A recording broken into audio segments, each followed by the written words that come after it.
नमस्कार, आप देख रहे हैं देश की बात। मैं हूं नगमा। कांग्रेस में 5 राज्यों में बुरी हार के बाद समीक्षा, चिंतन, बैठकों का दौर चल रहा है। साथ ही कांग्रेस में जो दरारें हैं वो खुलकर सामने आ गई हैं। असंतुष्टों का खेमा गुलाम नबी आजाद के घर पे मीटिंग कर रहा है, जिसमें अब शशि थरूर, मणिशंकर अय्यर ये सब भी शामिल हैं। इस बीच हरियाणा के पूर्व मुख्यमंत्री भूपेंद्र सिंह हुड्डा ने गुरुवार को राहुल गांधी से मुलाकात की है। खबर है कि इसके बाद हुड्डा पार्टी के वरिष्ठ नेता गुलाम नबी आजाद के घर भी पहुंचे, जहां पर G23 यानी कि जो एक बागी खेमा है उनके बड़े नेताओं की मुलाकातें हुई हैं। अटकलें ये भी हैं कि आजाद जल्द ही सोनिया गांधी से भी मिल सकते हैं। इससे ठीक एक दिन पहले गुलाम नबी आजाद के घर पर G23 समूह के नेताओं की बैठक हुई थी, जिसमें सामूहिक नेतृत्व की बात उठाई गई थी, जिसमें 18 असंतुष्ट नेता शामिल हुए थे। हुड्डा भी हाल में ही इस बागियों के समूह में शामिल हुए हैं। इन असंतुष्ट नेताओं ने करीब 2 साल पहले भी सोनिया गांधी को पत्र लिखा था, जिसमें पार्टी के नेतृत्व समेत कई बड़े बदलाव की मांग की गई थी। वरिष्ठ नेता कपिल सिब्बल ने इसके कुछ ही दिनों पहले अपने बयान में ये कहा कि हम सबकी कांग्रेस चाहते हैं, घर की कांग्रेस नहीं। लेकिन इस बयान को विभाजनकारी करार दिया गया कांग्रेसियों के ही जरिए।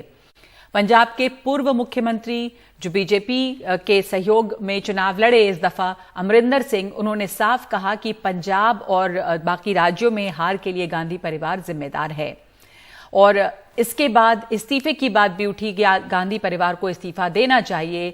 तो इस्तीफे की पेशकश गांधी परिवार ने की और इसकी औपचारिकता के अलावा और कुछ नहीं हुआ, क्योंकि उसके बाद कांग्रेस आलाकमान सोनिया गांधी ने पंजाब, उत्तर प्रदेश, मणिपुर, गोवा और उत्तराखंड के प्रदेश अध्यक्षों पर सख्ती करते हुए उनसे इस्तीफे की मांग की। अब कई सवाल हैं। सवाल यह है कि कौन है सच्चा कांग्रेसी, किसकी है कांग्रेस, G23 या गांधी परिवार? क्योंकि ये जो G23 है ये कह रहा है कि ये सच्चे कांग्रेसी हैं। क्या गांधी परिवार और G23 को हुड्डा साथ ला पाएंगे? तो ये सवाल जो हैं वो बने हुए हैं। हमारे साथ इस पर चर्चा के लिए जुड़ रहे हैं वरिष्ठ पत्रकार विनोद शर्मा। धन्यवाद आपका विनोद जी, समय देने के लिए। आप तो कांग्रेस को लंबे समय से जान रहे हैं, अंदरूनी उसमें क्या राजनीति है ये भी समझ रहे हैं। इस वक्त जो ये बैठकों का दौर जारी है, तो ये एक बड़ा सवाल है कि कहां है असली कांग्रेस। ये जो एक असंतुष्टों का खेमा है वो भी धीरे धीरे फैल रहा है, वहां पे मीटिंग हो गई है, वो सब अपने आप को सच्चे कांग्रेसी कहते हैं और कांग्रेस की भलाई के लिए बात कर रहे हैं, ये कहते हैं। तो इसमें क्या लग रहा है आपको? क्या कांग्रेस बट रही है फिर से? कौन कहां पे है कांग्रेस की लॉयल्टी? देखिए, कांग्रेस आज के दिन अपने आप को ही नहीं जान रही तो बाहर वाला कोई क्या जानेगा उसको। ये बदकिस्मती है इस देश की कि सबसे बड़ा विपक्षी दल आज के दिन और सबसे पुरानी पार्टी जिसने देश की आजादी में सक्रिय भूमिका निभाई, इतने बड़े बड़े नेता दिए, आज के दिन बहुत से नेता जो नेतृत्व प्रदान कर रहे हैं छोटी पार्टीज में, वो भी इसी पार्टी के गर्भ से निकले हैं। तो जब कोई पार्टी अपना इतिहास भूल जाती है, अपनी इंस्टीट्यूशनल मेमोरी को भूल जाती है, तो प्रॉब्लम्स आती हैं जी। अब ये जो बातचीत का दौर हो रहा है, इसको G23 मत बोलिए, इसको मैं जिंजर ग्रुप बोलता हूँ। देखिए, हर पार्टी जी, this is a ginger group. Angrezi में इसके लिए एक एक्सप्रेशन है जिंजर ग्रुप। ये जिंजर ग्रुप वो होता है जो हाइपर एक्टिव होता है, पार्टी के किसी भी इंस्टीट्यूशन के भीतर रहकर वो किसी मुद्दे पे तत्परता से काम करने के लिए दबाव डालता है।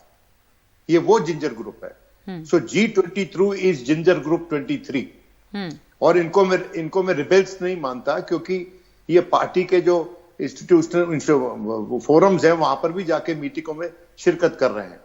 बहुत सारे सोनिया गांधी से कल मिले जो पंजाब के MP थे। फिर CWC की मीटिंग में आनंद शर्मा और गुलाम नबी आजाद भी थे। वो G23 में आज के दिन मुकुल वासनिक को नहीं गिना जाता है।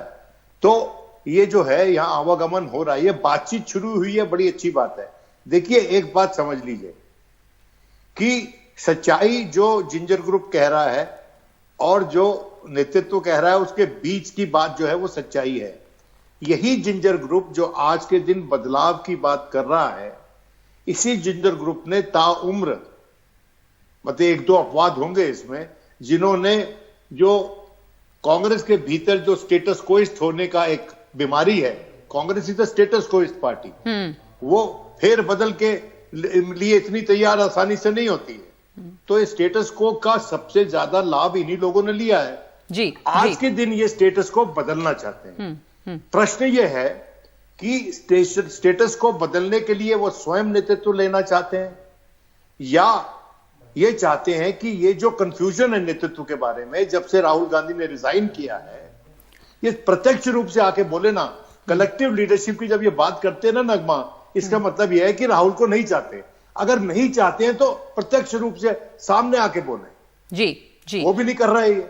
तो इसलिए मैं समझता हूं कि ये बातचीत का जो दौर चल रहा है ये अच्छी बात है। हाँ। और इसमें से कुछ निकलेगा, और अगर नहीं निकलेगा तो फिर कोई ना कोई कांग्रेस से निकलेगा। जी, अगर बातचीत से कुछ नहीं निकलता है तो कांग्रेस से कोई ना कोई निकलेगा जरूर, ये आपने सही कहा। अब ये जो जिंजर ग्रुप आप कह रहे हैं कि हाइपर एक्टिव हैं, पर ये भी है कि बड़े दिनों से एक तरह से सोए हुए थे सब लोग, एक स्लंबर सा था और उसके बाद जागे हैं, तो हाई टाइम के ये जागे हैं। लेकिन ये है कि जो इतनी अब हाइपर एक्टिविटी दिख रही है, बातचीत गुलाम नबी आजाद के यहाँ भी हो रही है, शायद गुलाम नबी आजाद सोनिया गांधी से भी मिले और हुड्डा साहब बीच में यहाँ और वहां दोनों जगह बात कर रहे हैं। क्या ये साथ ला पाएंगे? आपको लग रहा है कि संभावना है कि गांधी परिवार और उनके साथ जो पूरा एक खेमा है कांग्रेसियों का और ये लोग जो अब अलग से बातचीत भी कर रहे हैं, इनके बीच? देखिए, हुड्डा साहब इस काम के लिए वेल प्लेस्ड हैं। अगर उनको ये ब्रीफ दिया गया है कि आप ये मनमुटाव दूर करिए, दूरियों को कम करिए, इंटरफेस बनिए, ये शटल डिप्लोमेसी कीजिए, हेनरी किसिंजर बन जाइए कांग्रेस पार्टी के, अगर उनको ये रोल दिया जा रहा है तो अगर उनको ये रोल दिया जा रहा है तो उसके लिए वो सही नियुक्ति है। क्योंकि अकेले G20 थ्रू में भूपेंद्र सिंह हुड्डा है, जिनके पास सरमाया है जमीन पर, सपोर्ट है किसी स्टेट में। वो जमीनी नेता है। जी, हाँ, वो जमीनी नेता हैं। और दूसरा, उनके जो बेटे हैं वो राहुल और प्रियंका के नजदीक हैं, दीपेंद्र हुड्डा। दीपेंद्र जी। तो वो एक अच्छे इंटरफेस बन सकते हैं और वो संजीदा व्यक्तित्व वाले नेता हैं। मैं समझता हूं कि इस बातचीत में से कुछ निकलना चाहिए, लेकिन सोनिया गांधी को, प्रियंका को और राहुल गांधी को यह बात सही से समझ लेनी चाहिए कि एक्सपीरियंस का कोई सब्स्टिट्यूट नहीं होता। जी, आप यूथ लाना चाहते हैं, लाइए, लेकिन it can not be A substitute for experience. और ये जो नेता हैं, ये भले ही प्रचार के लिए बहुत अच्छे ना हो, लेकिन सरकारें आपने इन्हीं के दम पे चलाई, पॉलिसीज आपने इन्हीं के दम पे बनवाई हैं। ये लोग जो हैं, अब मिसाल के तौर पे कपिल सिब्बल, जब एक बड़ा संकट वाली स्थिति थी पी चिदम्बरम के लिए, तो अभिषेक सिंघवी और कपिल सिब्बल मुस्तैदी से कदम मिला के चले उनके साथ। तो वो पार्टी के हित में ही चले ना। जब कभी भी इलेक्शन में कोई जरूरत पड़ती है याचिका देने की इलेक्शन कमीशन में, इलेक्शन के दौरान, तो यही लोग आगे आते हैं ना। तो ये पढ़े लिखे टेक्नोक्रेट लोग हैं, इनकी जरूरत हर पॉलिटिकल पार्टी को है। और अगर कांग्रेस इनकी इज्जत नहीं करेगी तो इनको किसी भी पार्टी में जगह मिल सकती है।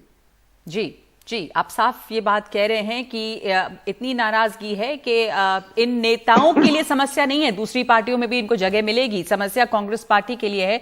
और सोचना चाहिए कि वहां पर जो अनुभवी लोग हैं उनकी कदर करें और उनको जगह दें। आपने कहा हुड्डा साहब वेल प्लेस्ड हैं। एक आखिरी सवाल के, हुड्डा साहब तो खुद ही नाराज रहे अपने बेटे की वजह से और उनका जो अपना उनको पद नहीं मिला और शैलजा जी की वजह से, तो जिनके कारण वो नाराज थे, अब वो एक तो ओरिजिनली जिनके कारण नाराज थे वो तो छोड़ के टीएमसी चले गए, वो तो इलेक्शन से पहले ही, और वो नजदीक थे राहुल गांधी के। नाम लेने का कोई मतलब नहीं है। जी जी, तो मेरा ये मानना है कि देखिए, भूपेंद्र सिंह हुड्डा एक बहुत पुराने नेता, उनके फादर कांग्रेस पार्टी से संबंध रखते थे, फ्रीडम फाइटर थे।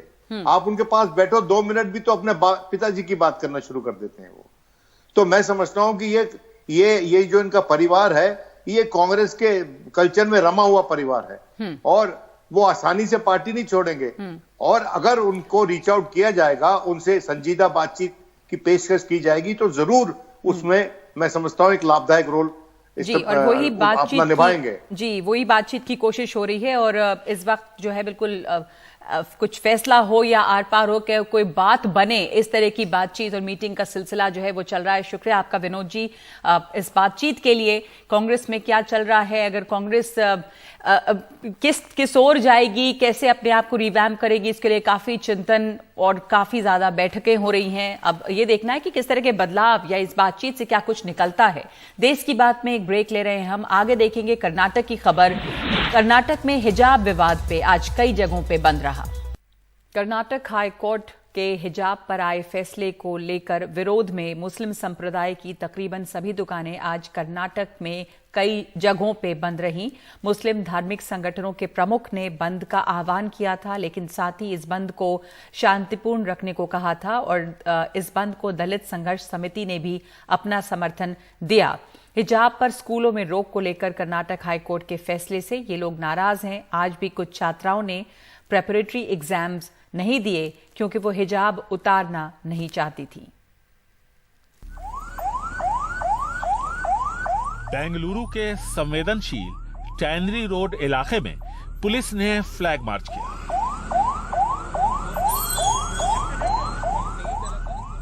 इसी इलाके में 2020 में दंगा भड़का था और पुलिस फायरिंग में 3 लोगों की जान गई थी। यहां बंद का असर दिखा, दुकानें बंद रही। कुछ इसी तरह शिवाजी नगर और राज्य के दूसरे हिस्सों में भी मुसलमानों ने अपनी दुकान बंद रखी। जो बंद है, नुकसान की बात तो दूसरी बात, सबसे पहले दिलों पे नुकसान हो रहा है। दिल जो टूटता है ना, तो सबसे बड़ा नुकसान होता है। ये जो अपना कोर्ट का जो फैसला आया सर, उसकी हम नाराज़गी जता रहे हैं। हम ये नहीं कह रहे हैं कोर्ट का फैसला गलत था, उसको मानेंगे, लेकिन नाराज़गी इसलिए जता रहे हैं कि प्रॉपर फैसला हक में नहीं आया। और नुकसान की ना परवाह करते हुए हम लोग आज पूरा बंद हैं, पीस बंद रखे हैं हम। ये जो बंद जो कॉल करके हैं, हमारे अमीर शरीयत की तरफ से कॉल करके हैं सर। हमारा अमीर शरीयत जैसे मोदी जी ये करे, वैसा हमारे बड़े ये हैं अमीर शरीयत, उनकी तरफ से कॉल होके है, तो हमें बंद करके हैं सर। वहीं देवनहल्ली में कुछ छात्राओं ने प्रीपरेटरी एग्जाम नहीं दिया क्योंकि बगैर हिजाब के वो इम्तिहान देने को तैयार नहीं थी। हाईकोर्ट के फैसले के बाद से ही प्रीपरेटरी एग्जाम कई छात्राओं ने छोड़ा है। कुल मिलाकर बंद शांतिपूर्ण रहा। शुक्रवार को ही होली भी है और शब बारात भी। मामले की संवेदनशीलता को देखते हुए प्रशासन ने तमाम एहतियाती कदम उठाए हैं। हिजाब का भविष्य अब सुप्रीम कोर्ट तय करेगा, जहां कर्नाटक हाईकोर्ट के फैसले को चुनौती दी गई है। बेंगलुरु से कैमरामैन गोविंद मूर्ति के साथ निहाल खिदवई, एनडीटीवी इंडिया। मध्य प्रदेश विधानसभा का बजट सत्र 25 मार्च तक चलना था। बुधवार दोपहर को ही खत्म हो गया। सत्ता पक्ष विपक्ष एक दूसरे पर सदन नहीं चलने देने का आरोप मढ़ रहे हैं, लेकिन इसी हंगामे में 2.5 लाख करोड़ से ज्यादा का बजट लगभग 21 घंटे की चर्चा में पारित हो गया।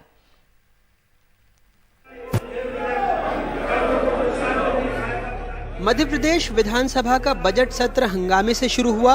हंगामा ऐसा कि वित्त मंत्री का बजट भाषण तक हंगामे में ही पूरा हुआ, खत्म भी हंगामे में ही।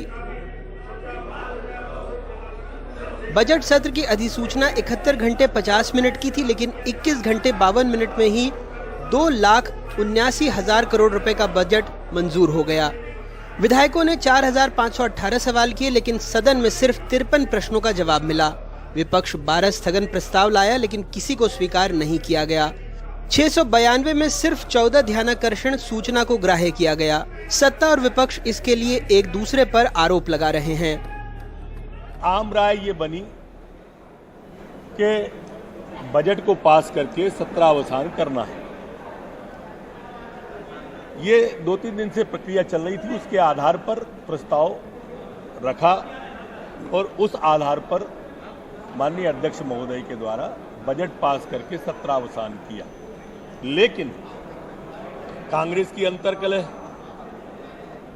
और उस अंतर्कलह के कारण से अलग अलग मतभिन्नता और मतभिन्नता के कारण से हंगामा, ये बड़ी विसंगत कांग्रेस की है। और वही कमोबेश यहाँ है कि जितने लोगों ने विरोध किया है या आपके सामने आगे करेंगे, ये सीधा सीधा कमलनाथ जी के नेतृत्व पर उंगली उठाएंगे। कमलनाथ जी की चिट्ठी है, जो उन्होंने सदन बढ़ाने की मांग की थी, हम बार बार विधायक सारे मांग कर रहे थे, सरकार भागना चाहती है। कुकर्म तो सरकार के सामने आते हैं, भाग रही इसका मतलब खुद अधर्म कर रही है। मध्य प्रदेश विधानसभा में 2017 से कोई सत्र पूरा नहीं चला है। 14वीं विधानसभा के दौरान सदन की कार्यवाही सबसे कम 130 दिन ही चली, इसमें भी 50 दिन हंगामे की भेंट चढ़ गए। सत्ता परिवर्तन हुआ तो कमलनाथ सरकार में पूछे गए 5315 सवालों में से 4200 अमान्य हो गए। 2019 में सदन सिर्फ 119 घंटे चला, 2020 में सिर्फ 113 मिनट, 2021 में 62 घंटे। आपको लग रहा होगा विधानसभा चलने की खबर क्यों? तो लोकतंत्र में यही वो मंदिर है जो सरकार की आपके प्रति जवाबदेही को सुनिश्चित करता है। हालांकि सत्र बुलाने या सत्रावसान में नेता प्रतिपक्ष की भी भूमिका होती है, लेकिन वो खुद कह रहे हैं कि वो सदन में बैठकर झूठ का पुलिंदा सुन नहीं सकते। सरकारें वैसे भी सवालों को लेकर असहज हो चली हैं। तो ऐसे में अगर विधानसभा कमज़ोर होती है तो लोकतंत्र और आप दोनों मजबूत नहीं रह पाएंगे। भोपाल से कैमरा पर्सन रिजवान खान के साथ अनुराग द्वारी, एनडीटीवी इंडिया। यूक्रेन युद्ध का साया भारतीय अर्थव्यवस्था पर गहरा हो रहा है। जैसे जैसे युद्ध और लंबा खिंचता है, अंतर्राष्ट्रीय कमोडिटीज मार्केट में उथल पुथल बढ़ रही है। हालांकि बाजार में कुछ स्थिरता भी आई है। इस अनिश्चितता की वजह से भारत में महंगाई पर असर दिखाई देने लगा है।